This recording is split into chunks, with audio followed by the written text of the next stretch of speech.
Hoops Heaven proudly brings to you Basketball Hustle, featuring your hosts, the writer, Chris Pike, and the scoring machine, Shawn Redhage. Now it's time for another episode of Hoops Heaven's Basketball Hustle.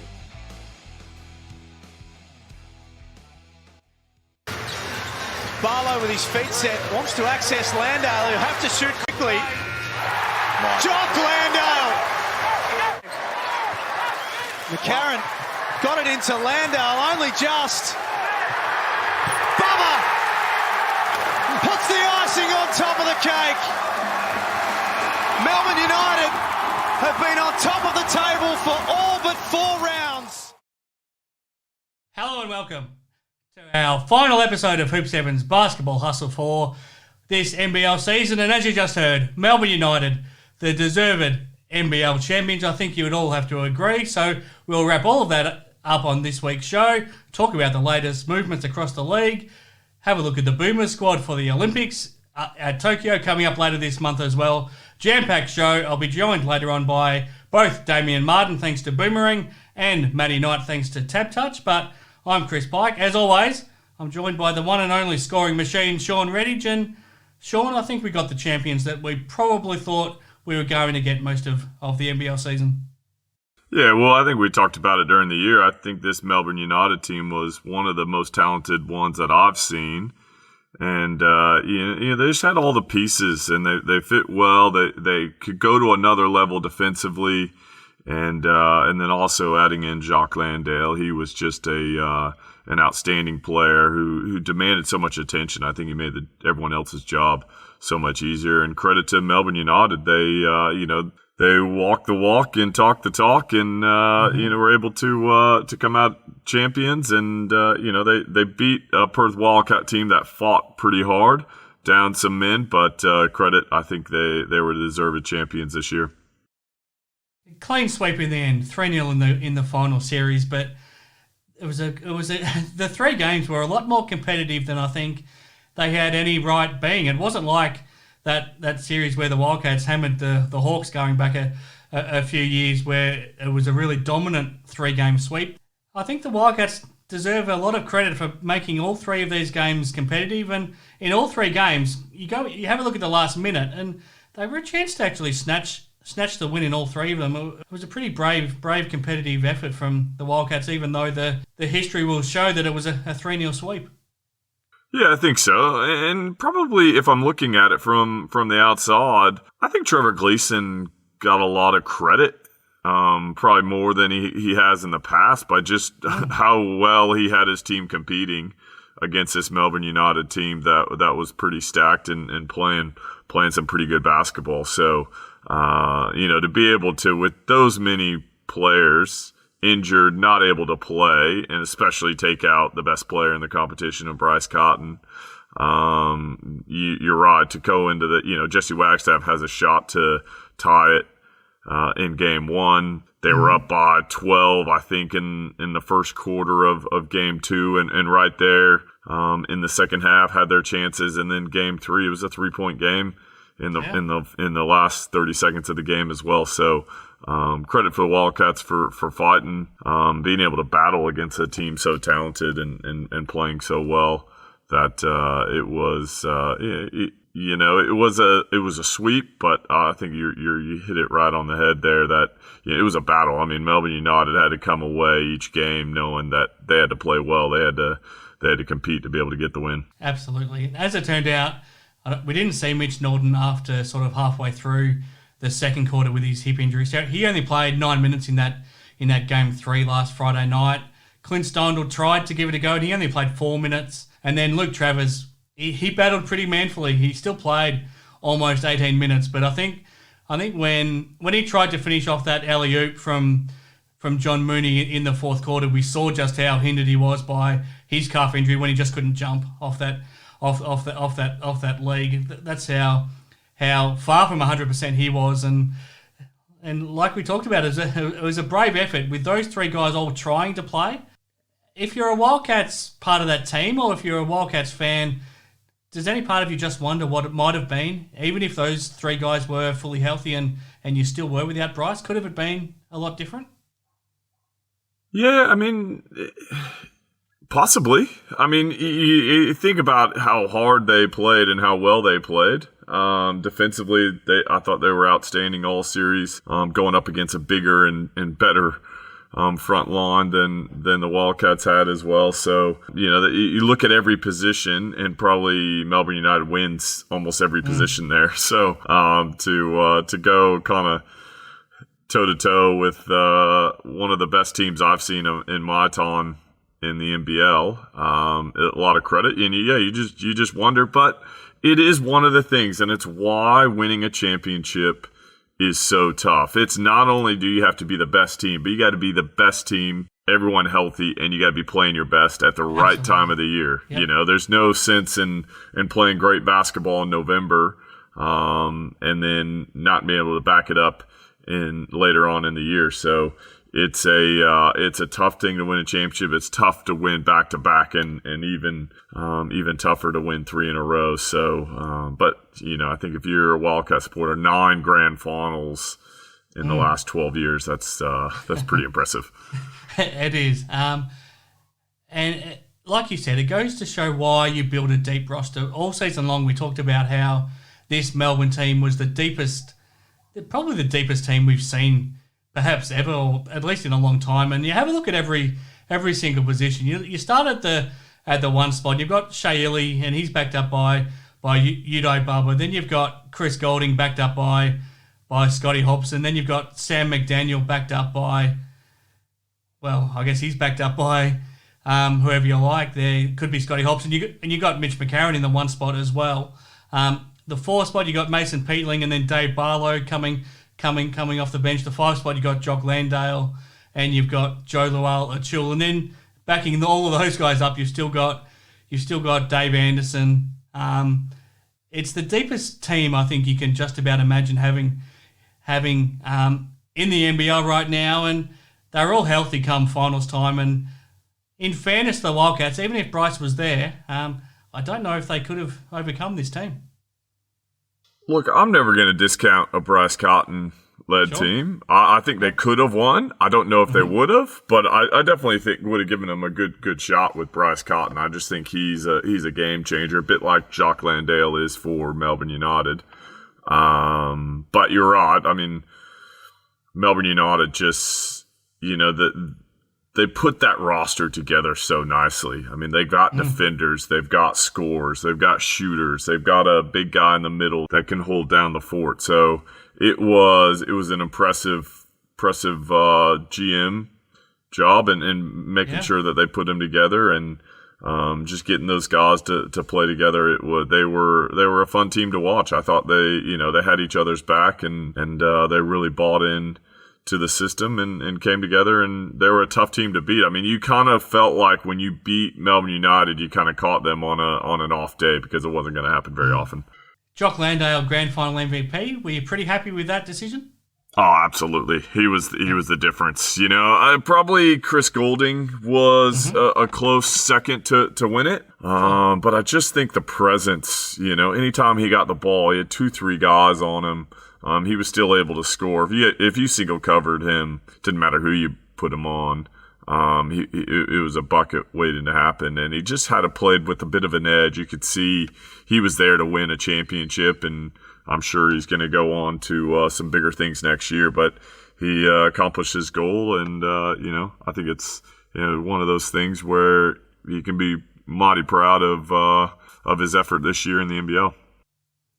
Well, like you said at the start, it's one thing to walk the talk and come into a season saying that you expect to go undefeated. And I think he was a little bit misunderstood. I think he was just simply saying that every game that they play this season, they will go in expecting to win. And I think that's a great attitude to have. But he came in saying that they would accept nothing but a championship, and they won a championship.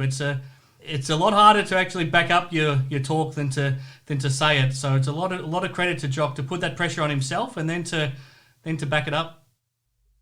Yeah, and to do it in a season where there's so much uncertainty, didn't know where you were playing, when you were playing, if there's going to be fans, no fans. It was the season got delayed.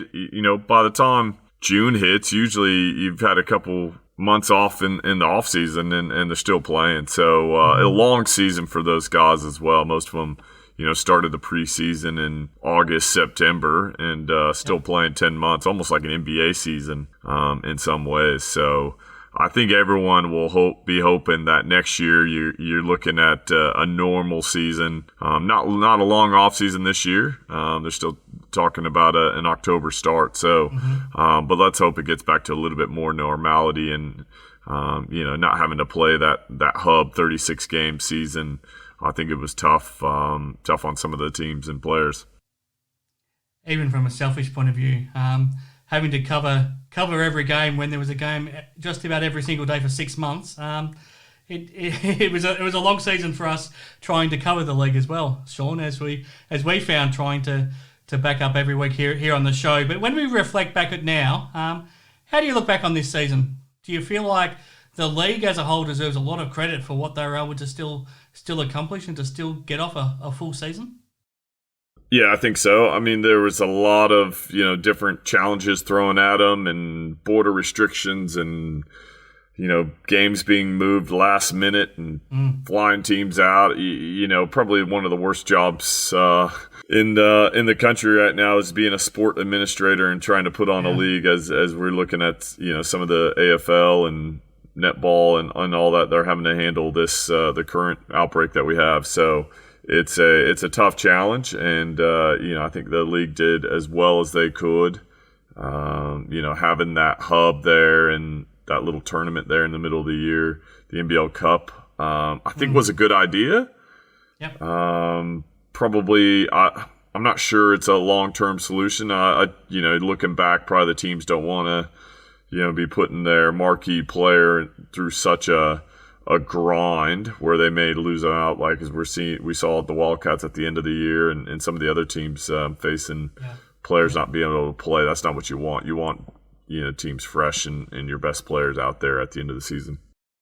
All right, so that's the NBL season done, and only days after the grand final game 3, free agency opened, and all of a sudden a lot of movement has started to come about over the last week since. So we'll get to that shortly, and there's so much for us to discuss here on this week's show, Shawn. We want to follow up on the ownership of the Perth Wildcats. That has now progressed from what we discussed last week. The offer has been made and has been lodged by Sport Entertainment Group to take over 100% ownership in the Wildcats. And I guess some of the questions that we had last week in terms of how it works for one company to have a stake in 2 different clubs has been answered, with Craig Hutchison standing down now as co-chairman of Melbourne United, and SEG is now planning on either diluting or divesting their 25% ownership in Melbourne United. So it looks like there'll be no way that you can sort of level a conflict of interest against them. Are you feeling happier about the situation now that it's becoming a little bit more realistic? Yeah, we still don't know all the little details, and I'm sure the NBL is working through that. But knowing that you're not going to have a chairman of Melbourne United, also the owner of the Perth Wildcats, that's definitely a good step in the right direction. And if I'm looking at it probably selfishly from living out west in Perth Wildcats, I would say SCG Group should not have any ownership of Melbourne United. If they're going to take over 100% of the Perth Wildcats, I think that's got to be one of the criterias to make it. I don't know. I just think you want to get. I totally agree. I think you want to get the WA fans and community around this ownership, because I think someone coming over east, you kind of already put on the back foot already.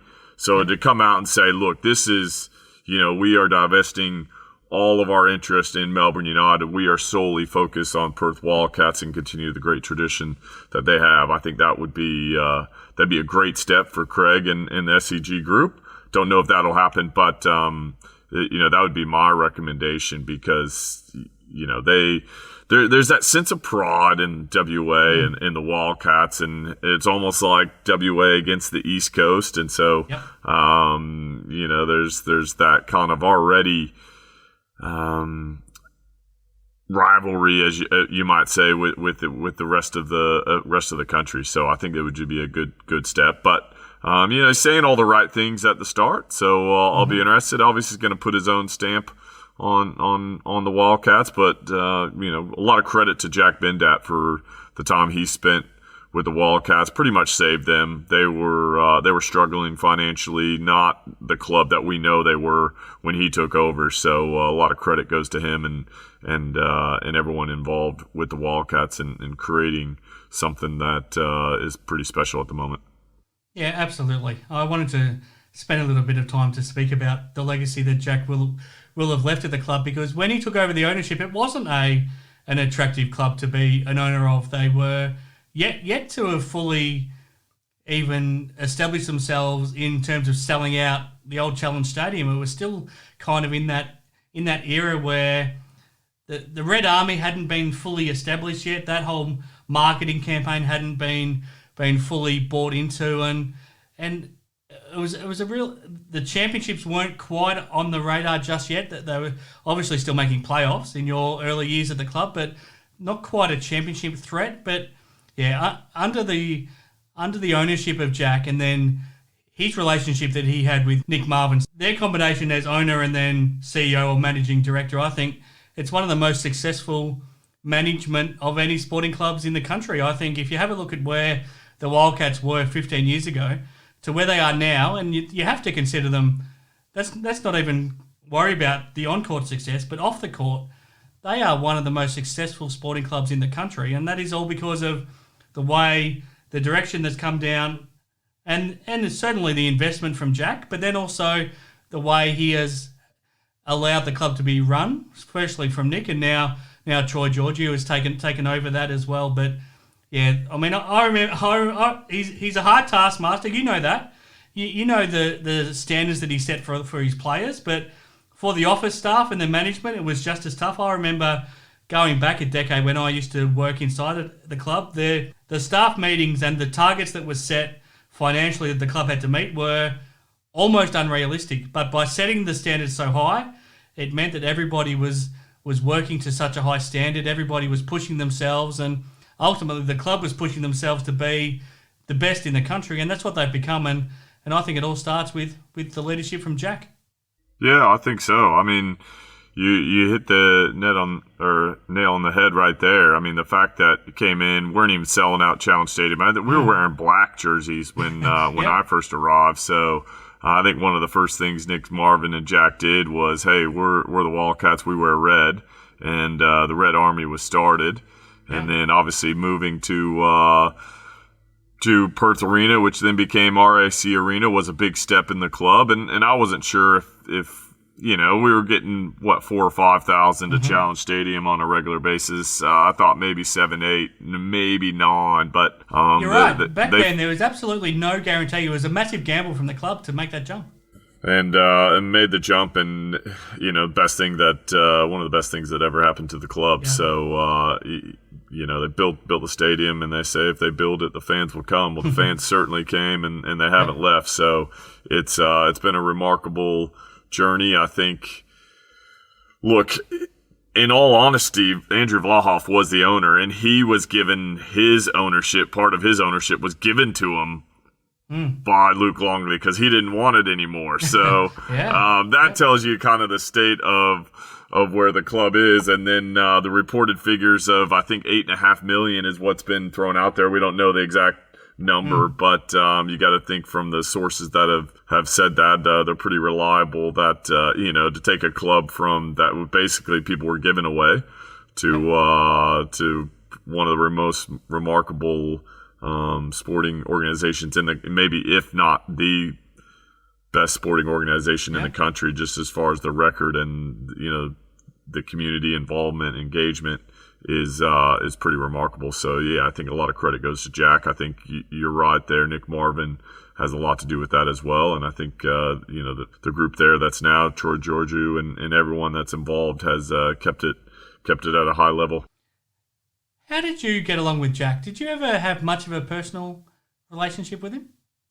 Oh, look, yeah, I mean, it wasn't one of those things where, you'd see him come down to training and say hi, and, he was always, cordial and encouraging and making sure that we had the resources that we needed to try and be successful. I mean, I remember, even Nick coming in and saying, look, Jack said, what do you guys need to be able to give yourself the best chance to win a championship this year? And so you just knew that from the get-go is going to provide the resources, which is what you want as a player. You go into a season, you want to be competing for a championship. You just don't want to be making up the numbers. So, you could just see he was passionate. He was passionate about winning, and I think that driven throughout his whole life. And for a guy who's came over here, made quite of impression here in WA, and I think it's fitting that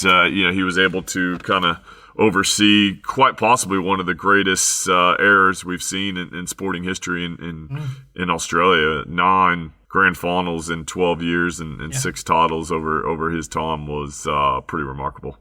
Yeah, it's unbelievable. And all he wanted to know from me every time he saw me was, why were we not on the back page of the newspaper that day? That was the only thing I ever had to continue to have an answer for. So no matter who you were in the organisation, he would always set high standards, and that's why the club's been so successful. So let's hope that these new owners are up to the task, because they've got a high standard to follow. Speaking of that, Adam Forde was somebody that came through the ranks of the Perth Wildcats. I think he did a great job this season as coach of the Sydney Kings. For whatever reason, that didn't work out. But to me, it looks like a perfect fit for him to end up now in charge of the Cairns Taipans. Yeah, I think so. I mean, the fact that he got a year of head coaching ability and experience, it's one of those things. He won a championship in the SPL, and obviously with the Wildcats for a long time as assistant coach. But there's no... when you're the head coach, it's, there's a lot of things that are going on that you've got to probably don't know until you're kind of thrown into that fire. So he'll be a better coach for it. I thought, City Kings played well, and, probably injuries kind of hurt their chances down the stretch as well. But, going into a Cairns, it's kind of got that underdog mentality. I think he'll do some great things up there. Yeah, I agree. And the last vacancy for the head coaching spots for this upcoming season, the Sydney Kings, Chase Buford, a pretty famous name in basketball, in the basketball field over in the US. What do you know about him, and what do you expect him to bring to the Sydney Kings? Look, I don't know a whole lot about him. Obviously, being over the US, I've kind of been out of that system for a number of years. But you just kind of felt like with how it went down that he was kind of on that radar for a long time, even before, we know they came out and said Adam Forde wasn't going to be the coach next year before the season had even finished. So you got to feel like they really like Chase, and, he's got a good reputation. So we've seen there's been some good coaches that have come out over from the U.S. and had some success. So it'll, can he follow in those footsteps? And I mean, the hard part for him will be coming into a new league. It is a different league. It's a different environment. So can he get up to speed? But, it comes with good reps, and I'm sure he did well over in the G League this past year as well. So that's a tough league to get the guys buy-in and playing good basketball and not worried about individual stats and individually how they're going. So it's, I'm excited to see how he goes, and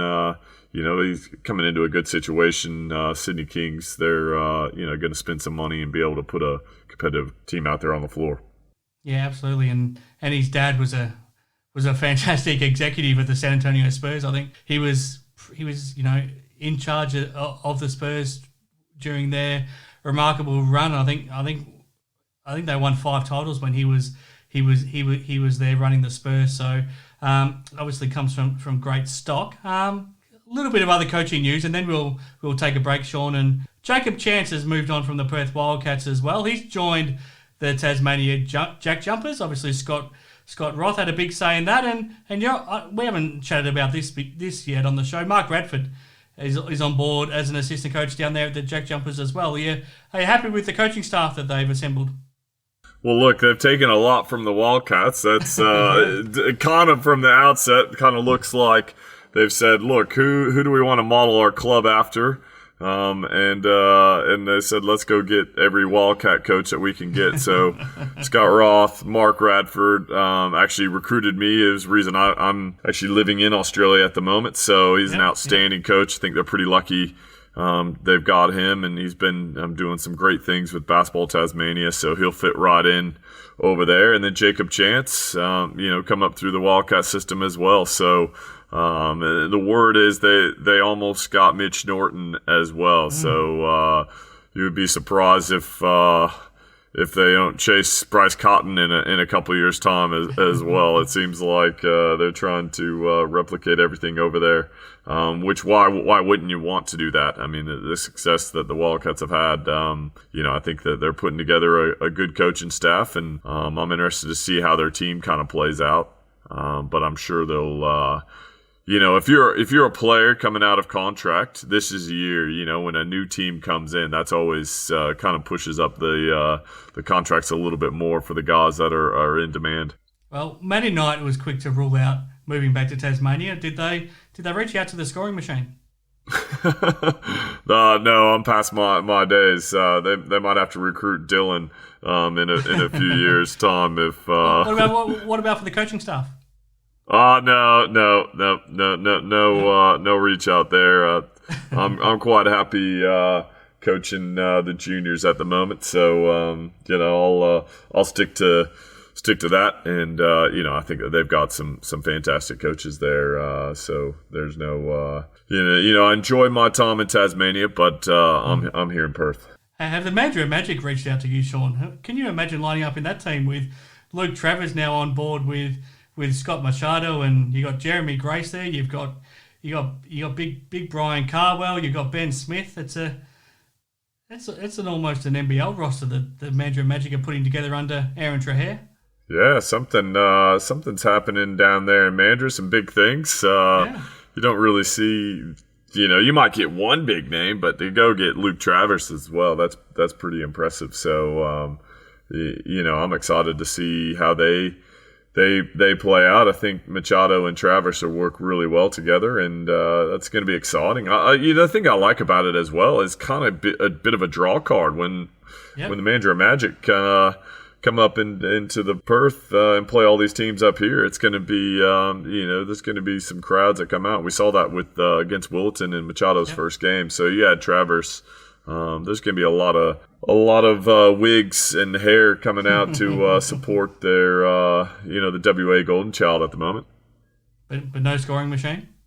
No scoring machine, no.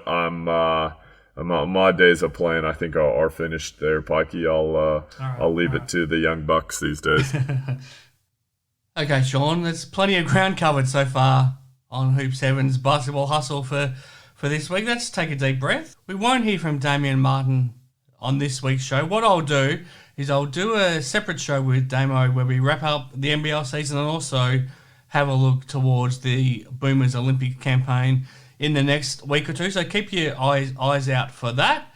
But what we will do is we'll take a breath now, Shawn, and I'll catch up with Matty Knight thanks to Tap Touch, and we'll have a chat with the 3-time NBL championship winning big man.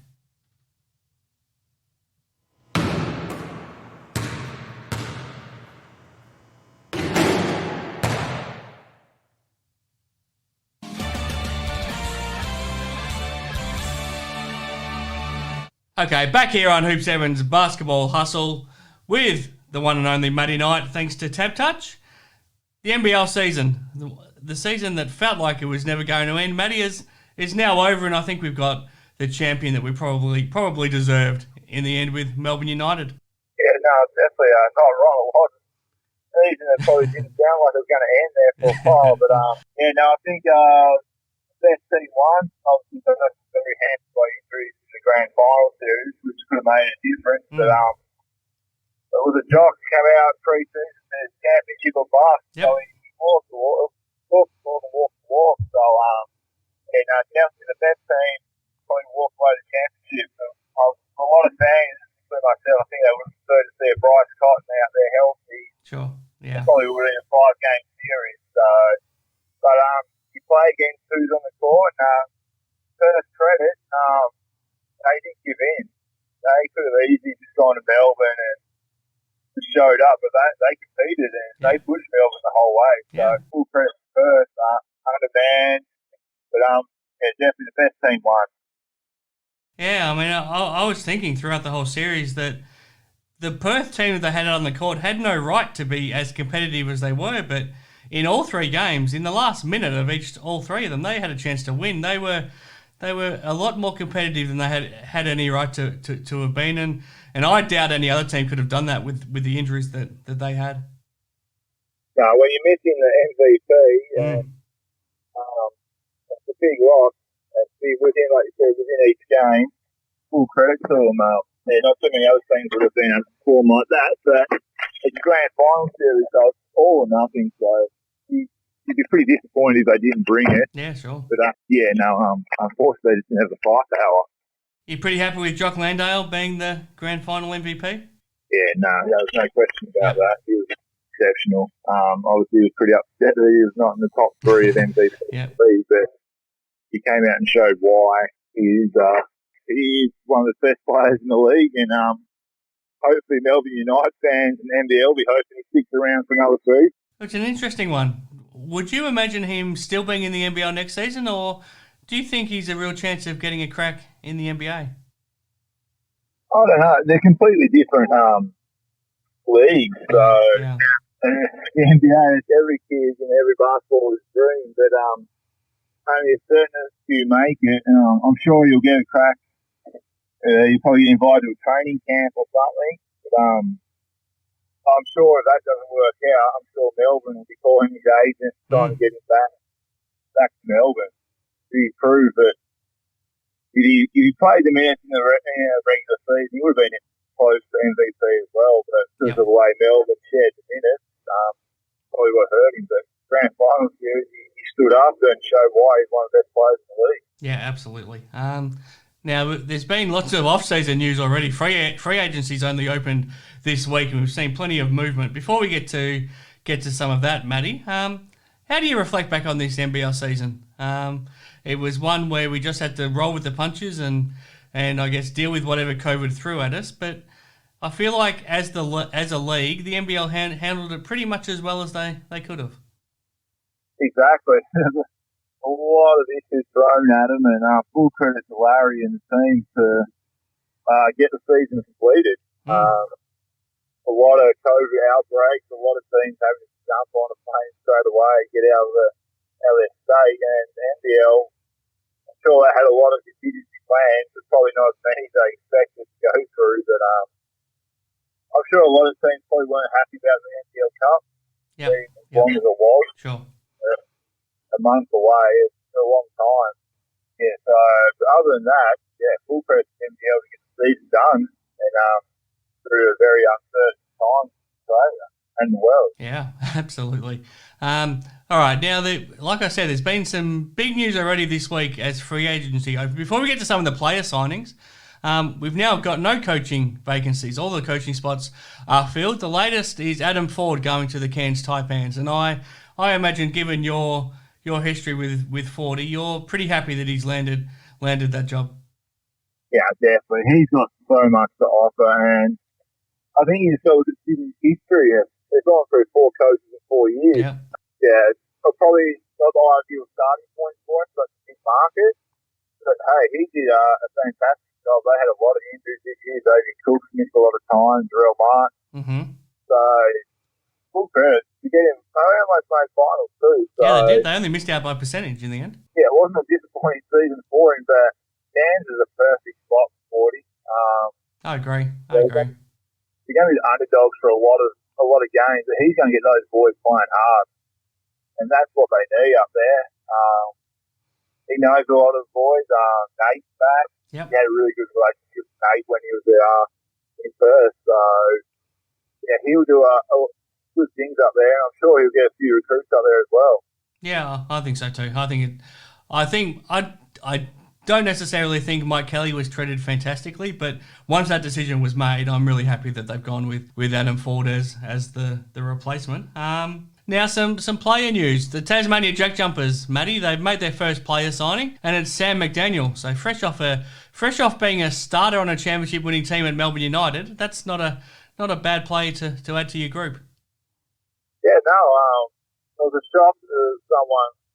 Yeah, I thought they were going to ask a high profile, but I'm guessing they're waiting to a lot settled down. But no, obviously he's got a championship under his belt. He started a championship team, so he's still quite young, I believe. So you build a franchise around him. So you got the right pieces to come in. But no, it's a good first signing, and I'm sure there's going to be a lot more. And the Tassie fans will be very excited and waiting to hear who else they're signed.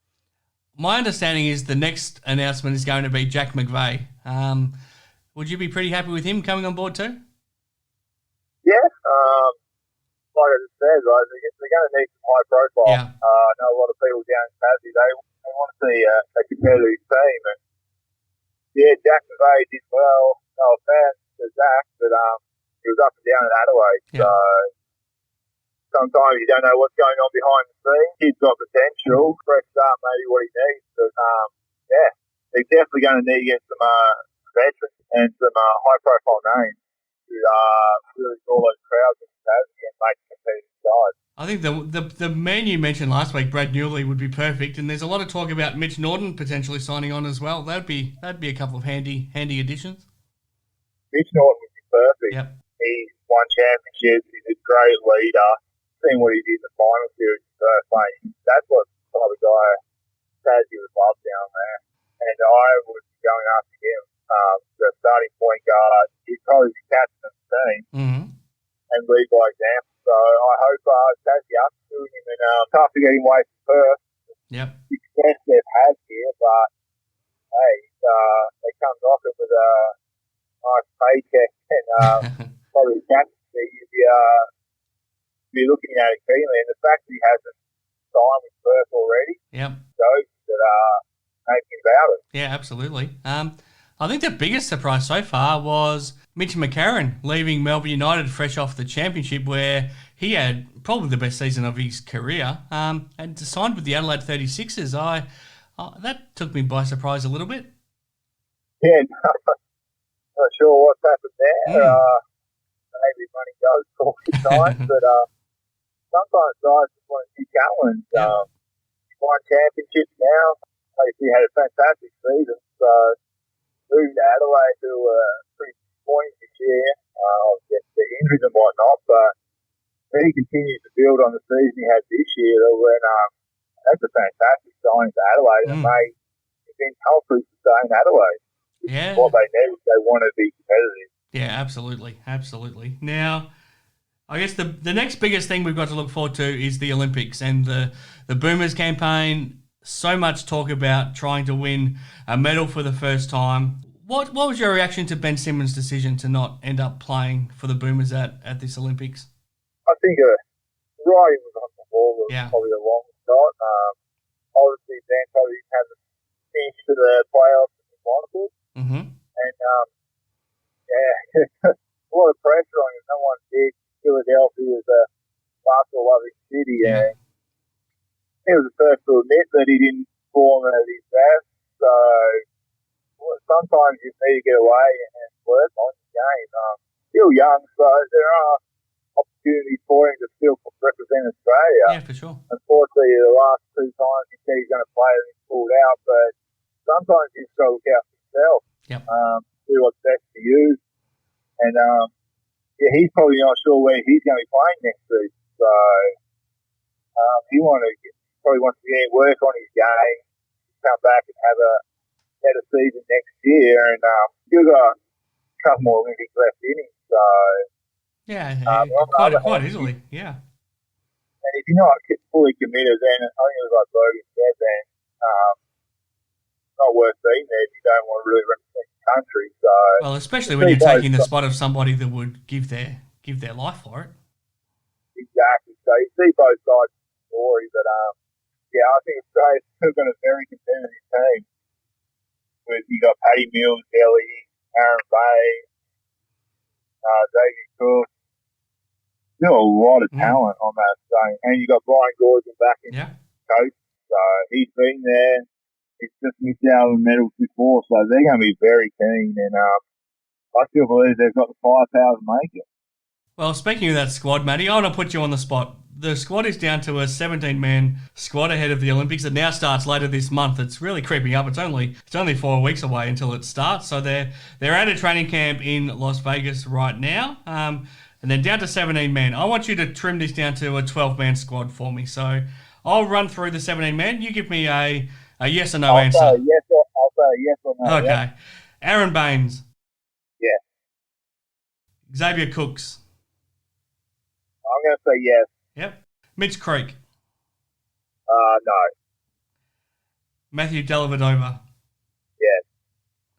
Dante Exum. That's a tough one. He's been injuries that cost him a lot of playing. Yeah. So that's a tough one.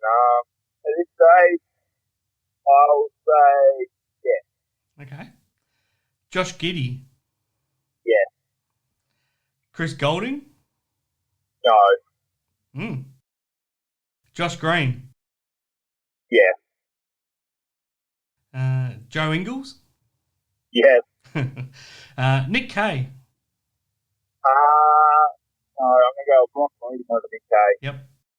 Jock Landale. We spoke about him earlier. Yeah. Yep. Yeah. Paddy Mills probably be the flag bearer. Yeah. No, that's the best one, yeah. And Brock Modem. Yeah. Job Reith. Ooh, I'm going to say no. Yeah, he's still someone I don't know a whole lot about. Yeah. Ben Simmons is ruled out. And Nathan Sobey? No. Got Paddy and Delhi. Yep. Running the point, yeah. And Matisse Thibault? Yeah. Okay, let's see how many we've got. We might need to get some of those back off the deathbed. We got 1, 2, 3, 4, 5, 6, 7, 8, 9, 10. Oh, you got 11. So that means one more gets to get a reprieve. Matty. All right, we'll put Chris in. Chris Golding. Yep. Yeah. Yep. I think that's a pretty good looking 12. I would be very surprised if that 12 didn't come back with at least a bronze medal. Yeah, exactly. How do you find international basketball? Do you get yourself up for it? Do you get pretty excited to watch the Boomers try to fight for a medal? Yeah, no, definitely. Obviously, still chasing that Olympic medal. I definitely follow them, but obviously with America or a top European team playing, then it's exciting to watch because you've got the best of the best. Yep. But no, it's an exciting time in international basketball. Yeah, it is, and I've had a lot of fun this year, Matty, catching up with you again and spending some time with you back here on Hoop 7's Basketball Hustle. Tab Touch have made it possible. I hope you've enjoyed it as well. In some ways, it's kind of a way for you to stay involved in the NBL world. So hopefully we can build on it next season, and hopefully all of our listeners have enjoyed hearing from you again. How have you found this whole experience? I've enjoyed it, mate. Thank you for giving me the opportunity to come in and speak weekly about basketball. It's been a while, and I've really enjoyed it. So thank you again. No, of course, Matty. We've known each other for a long time, so it's great to catch up with you again on a regular basis. Now, I imagine the next few months is going to be pretty busy family-wise. Yeah, I mean, I love hearing the updates, but I imagine in 3 months' time when we catch up again for the next NBL season, they would have grown up a lot in that short amount of time again. Oh, definitely, yeah. No, 3 months will make a massive difference. Yeah, no, with our footy and basketball, that's a busy household, that's for sure. And then school as well, so we absolutely love it. Phil and I absolutely love getting out watching our kids do what they love to do. Fantastic, Matty. Thanks again for all of your support this year, and let's hope we can do it again next season. Thanks, Pike. Appreciate it, mate.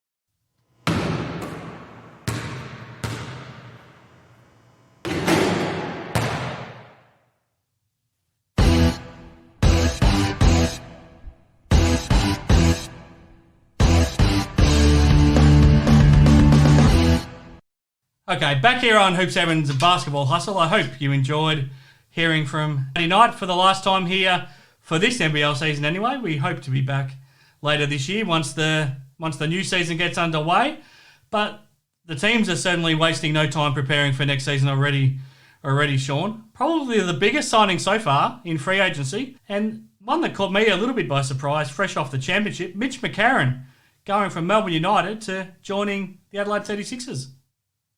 Yeah, that one is surprising. I think that, losing Giddey next year, they're going to hand the keys to Mitch McCarron. And we've seen, he's an outstanding playmaker, can play both sides of the basketball, and a huge get for the Adelaide 36ers. So credit to them. They had Mitch McCarron, Daniel Johnson, and still go get 3 more imports. You got and also Sunday Dutch there. You got to like the team that they're starting to put together. You got to go get some good quality locals, and especially ones that can play both sides of the ball, like Mitch McCarron. That's a huge get for them, and I think it'll be a big loss for Melbourne United as well. Absolutely. Yeah, I really like that backcourt of Mitch McCarron and Sunday Dutch to start with, and then you add in probably an import that can score. I think it's a good way to start. Some good moves for the Cairns Taipans to give Adam Forde something to work with. And, I think we always expected Nate Jawai to come back. Jordan Nartai's back. Mirko Jeric is back. But the big one, Majuk Deng, he was receiving some decent offers, across the board. I think it's important for Adam Forde to have that core to start off with. He's already got Scott Machado, booked in to come back as well.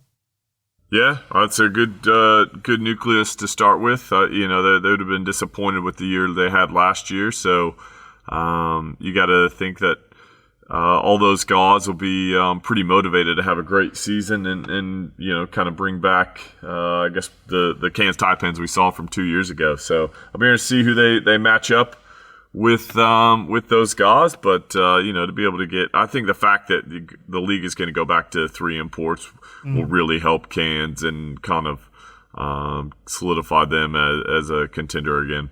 It's important they get 2 other really good imports, but I think history shows that they are generally pretty good at that. Another one a little bit surprising, after he had such a good rookie season with the Phoenix, but the pull of going back home, Yanni Wetzel was signed at the New Zealand Breakers. He was a bit of a surprise this year. I hadn't really known much about him, but I was really impressed with how he played. And, he was a big guy down there that kind of knew his role and played it exceptionally well. So I think a good get for New Zealand and, a good piece to kind of build your team around. Then the Perth Wildcats, we talked a bit earlier about Mitch Norton re-signing. It's a massive get for the club. They have announced that Clint Steindl and Will Magnay will be moving on. Probably neither of those is a great surprise, I don't think, Shawn.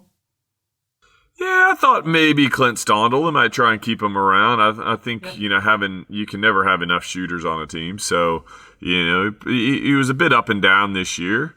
I'm sure there'll be some teams wanting Clint Steindl and definitely some teams wanting Will Magnay, but where he ends up remains to be seen. But I think that the Wildcats, if they can get Mooney back and then still got Blanchfield, Mitch Norton, Bryce Cotton, and then potentially 2 more imports, in obviously Luke Travers as well. You got to like where that started, but I think Mitch Norton was a big piece to get back, and probably we don't know if Jesse Wagstaff is going to play on, but if he doesn't, you got to imagine the captaincy will move over to Mitch Norton down the track, and rightfully so. Yep, absolutely. Already been a captain in the NBL before. He was captain back at the Townsville Crocodiles, going back under Shawn Dennis, so he knows all about leadership. The Tasmania Jack Jumpers, their first player signing was another player straight out of the Melbourne United Championship, Sam Mcdaniel, and he might not be a big name, but if you're a starter on a championship-winning team, you know what you're doing. Yeah, I think everyone was kind of surprised with the lineup that Vickerman went with Sam Mcdaniel, but it worked for him, and kind of just settled everyone down into their role and allowed the stars to kind of shine, like Jacques Landale, at the start of the game, and then you kind of bring in Hobson. So, but Sam Mcdaniel played both sides of the ball developing into a better three-point shooter. And you're right, championship experience, hard to come by. So a good signing. I think they're going to need a lot more, but I'm sure they're working hard to announce some big things in the future. Fair bit of movement at the Phoenix as well. Obviously, they've lost Yanni Wetzel, but they've locked in Ryan Brokoff, they've locked in Mitch Creek, they've locked in Isaiah Liafa, and they also locked in Kyle Adnam. So those four, I assume they'll be hoping for Dane Pino to be back fully healthy, and that gives them a pretty good starting point to prepare for next season with. Yeah, I like Kiefer Sykes as well. Yeah. I think he'd be a good signing for him if they can convince him to come back another year. Brokoff, we didn't see the best of him yet, and obviously pulled out of the Boomers. I think he'll be pretty motivated and ready to play come next year. I think he'll have a big year because he'd probably be a little bit disappointed with how he played this year. And I think the Phoenix will utilize him a little bit more as well. He seemed to just kind of be stuck in that corner at times. And, you look at him versus a Clint Stondal with the Wildcats, who's just coming off multiple screens. They're trying to get him a shot. I think, Simon Mitchell will have to run some more stuff to get Brokoff in because he's such a deadly weapon. And he's a bit like Clint Stondal, where he catches and shoots. They shoot it so hard, they're so athletic that it's a tough thing to stop when you get them going. Absolutely. Then the Sydney Kings, plenty of movement there on top of having a new coach. So they've lost Daniel Kickett, they've lost Brad Newley, they've lost Craig Moller, but they are bringing back Xavier Cooks. They're bringing back Jarrell Martin, which to me is a massive signing. He was outstanding for a lot of this season. Jordan Hunter's back as well, and so is Tom Vodanovic. What do you make of those moves?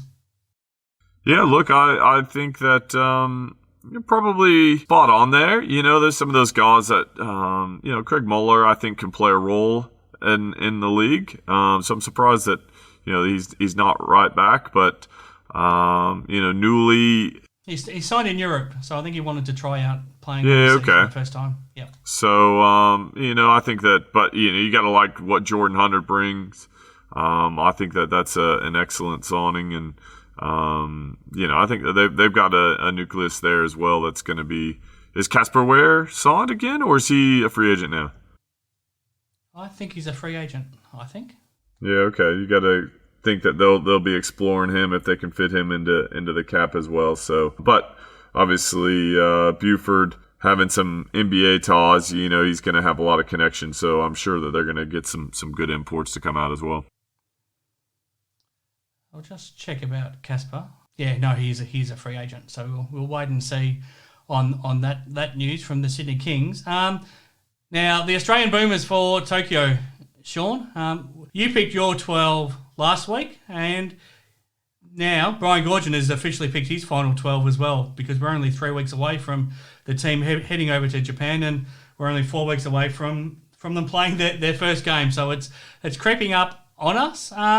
So the final 12 picked for the Australian Boomers for Tokyo is Aaron Baines, Matthew Dellavedova, Dante Exum, Chris Golding, Josh Green, Joe Ingles, Nick Kay, Jock Landale, Paddy Mills, Duop Reith, Nathan Sobey, and Martise Thibault. So a pretty strong final 12. The only differences you had in the team that you picked last week, you had Mitch Creek and Brock Modem, and you didn't have Nathan Sobey and Josh Green.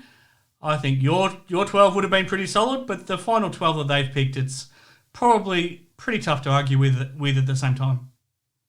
Yeah, look, I haven't seen a whole lot of Josh Green play, so I'd be, and that's the hard thing, and that's why you have a training camp as well. You want to see,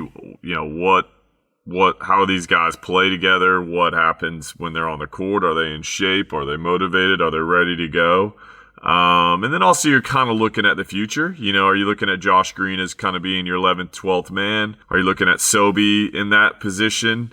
The one thing I liked about Mitch Creek, I just kind of felt like he was that game changer. He came in and just provided energy that you kind of you're going to need at some point in a tournament type of format. Because it can be a bit of a grind. So I'll be interested to see who brings that. Is that like a Thibault? is that Duop Reith, we've seen Thibault in the NBA, but I haven't seen a whole lot of Duop Reith, so I'll be interested to see what he kind of brings to the Boomers as well. Yeah, I agree. The biggest surprise to me, and I know a lot of people have been surprised about Josh Giddey's omission, but I wasn't surprised. The one that took me by surprise was Brock Modem. He's just such a machine out there, and I think he could have been a difference maker. But ultimately, it probably came down to Brock Modem and Nick Kay, and realistically, it was probably whoever had the best training camp, and the coaching staff there were in a better place to see that than us. Yeah, if I'm looking at both those two players, I played against both of them. Obviously, seen Nick Kay up close the last couple years. Haven't seen as much Brock Modem. But you just kind of feel like Nick Kay kind of fits into a team where he's willing to play a little bit more of a role when you got such superstars. Sure. Yep. Whereas Modem, I mean, he's great with the ball in his hands, but let's face it, we got enough scores out there. Yeah, we do. And so maybe Nick Kay's kind of that, and that's what you need. A better role player, yeah. Yeah, a bit more of a role player and happy to play that. And the fact that he can knock down that three at a pretty consistent rate these days, maybe gave him the edge. So you don't know how that played out, but that's just me looking at it from the outside and knowing and playing against those two guys that, I think Modem's probably a little bit more talented offensive player, but maybe knowing Gorgon as well, he loves those guys that can get down and play, do the little things to kind of help a team win, especially when you got so many superstars that are coming from the NBA. You kind of need someone to do a little bit of dirty work, and Nick Kay, as we saw with the Perth Wildcats last year, he can do a little bit of everything. Hard to fault the coaching staff under Brian Gorgon as well. It's hard to fault Gorge to start with, but then he's got Matty Nielsen, Adam Caporn, and John Riley as his assistants. You'll probably go a long way to find three better assistants than those three. Yeah, I was like, look, I didn't know that John Riley was till I saw the team that he was in there. I think that's awesome that he's been over in the college system in America. Obviously, Matt Nielsen coaching in the G League, and Adam Caporn, a bit of outside of really, Nielsen and Caporn as well, bit of a Wildcat connection there. So it's a fantastic coaching staff, and I know Brian Gorgon will have that team ready to go, and they're already talking about gold medal. So going into the Olympics with high expectations. Let's hope they can meet him. Gold medal seems a big goal for me still. Given we've never won a medal before, would you just be happy with bronze, or are you willing to actually feel like they should be shooting for gold as well? Look, I think a lot of things going to have to fall into place to win the gold. Yeah. They're going to need, 2 or 3 guys that just play outstanding. Is it Patty Mills, Joe Ingles, Aaron Baines, and maybe a surprise in there that we're not expecting to just have an unbelievable tournament.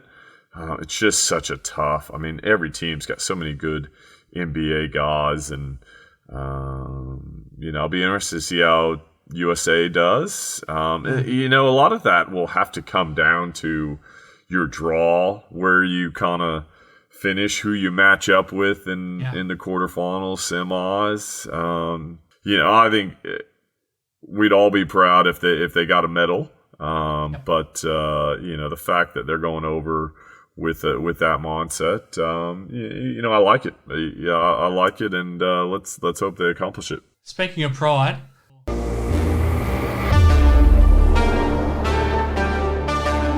the Suns have come up with a big victory, and with the win, nailed down a playoff spot. Beautiful feet again, and Ayton with the slam. Booker is unguardable. Hill Bridges with a triple. Look at Trevor taking down that baseline. Look at Paul fire. Look at him score. Ayton with the flush. Blocked by Bridges. Booker falling away. Got it again. Cameron Payne is balling tonight. Crowder looking, throws an alley. Ayton puts it down. It's over. Stand up, Phoenix. Your Suns are the best in the West. It's time to get locked in to the NBA Finals. Now, Shawn, there must have been a lot of time over the last... When did you first start following the Suns? 20 years ago? It must have been 2000. 2000 when I moved to Arizona. So been 1993 since they last made the grand final, and they lost to famous Charles Barkley versus Michael Jordan. Yeah, series. Lost to an okay player in Michael Jordan, but I don't think any Suns fans would have thought that if you'd asked them 2 years ago if they'd be playing in the NBA Finals in 2021, I think they would have all thought that was a bit of a stretch. But, just been an unbelievable year. Monty Williams done unbelievable job coaching that team. And, they're a fun team to watch, I've got my Steve Nash jersey wearing it with pride at the moment. So I'm excited to see the NBA Finals coming up. I got a feeling they'll play against the Bucks. I think so. But you never know if Trae Young can get healthy. The Hawks have been defying the odds all playoffs. They have been. But at the same time, not only is Phoenix now into the NBA Finals, but whether it's the Bucks or the Hawks, you'd have to think they're the favourites to take out the championship from here. Yeah, I mean, you kind of don't want them to be the favorites. You like that they've just been the underdog all this time. But if they can stay healthy, if Chris Paul can stay healthy, Devin Booker can keep his face out from being broke. And, you got to like all the rest of the guys on that team are just playing their roles beautifully. It's a fun team to watch. So let's hope they can get it done. Has the support of the Suns crept into your family as well, or is Dad very much the only one that's a Suns fan?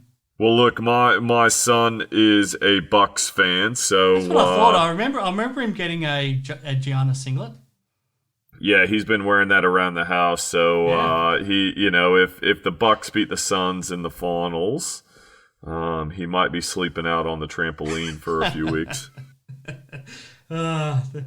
Does he get to stay home from school to watch though? At least with Dad, is that one bonus that he gets? Well, it's school holidays, yeah. So we'll be putting those games on. That's for sure. Timing wise, my camp's in the afternoon, so hopefully we get to watch the games in the morning. And then I can get to go in a good mood celebrating a Suns win. Perfect. Okay, so we'll all be following that very closely. It's been a big year, big second season here for us on the show on Hoop 7's Basketball Hustle, Shawn. And I just want to say thank you for putting your faith in me to spend so much time with me week after week. And let's be honest, when you're the scoring machine, you could be doing this with anybody, but you've decided to do it with me. So I wanted to thank you for that. And of course, we couldn't do it without the support of Hoop 7 and Jason and his team at Hoop 7, whether it's the physical store on Murray Street in the Perth City or at hoop7.com.au. It's the best in the business, and I can't recommend them enough. And I would be recommending them even if they didn't sponsor our show here, because it's just such an incredible store. So I wanted to thank you, Shawn, and also Hoop 7 for making it possible for us to be able to bring you this show every single week. Well, thanks, Pikey. It's been my pleasure, and you get all the things done behind the scenes and send through the scripts and do all the hard work. So thanks for all your efforts, and it's been fun, and look forward to doing it again next year. Yeah, let's hope so. And let's be honest, though, I can do as much work as I like, but unless I've got you alongside me, no one's going to be listening. So thank you for your faith, Shawn, and we'll be putting in some work behind the scenes on some other projects as well, and we hope to have some news in the coming months on another announcement shortly. And if you ever wanted to learn more about the scoring machine, stay tuned, because we hope to have a big release and a big announcement leading into the next NBL season. But for now, thank you for the support of Boomerang for bringing us Damian Martin for the show this week. Thank you to Tab Touch and the Tab Touch preview with Matty Knight. And as I said, thank you to Hoop 7 for making this possible. I'm Chris Pike. I'll sign off for now and leave you with the final words of the one and only scoring machine. Well, thanks, Pikey. It's been a long season, but the best team won in Melbourne United, and excited to see what the offseason brings. And it'll be a short offseason, and we'll have NBL basketball back in no time. So thanks to all the listeners this year. Look forward to having you back with us next year.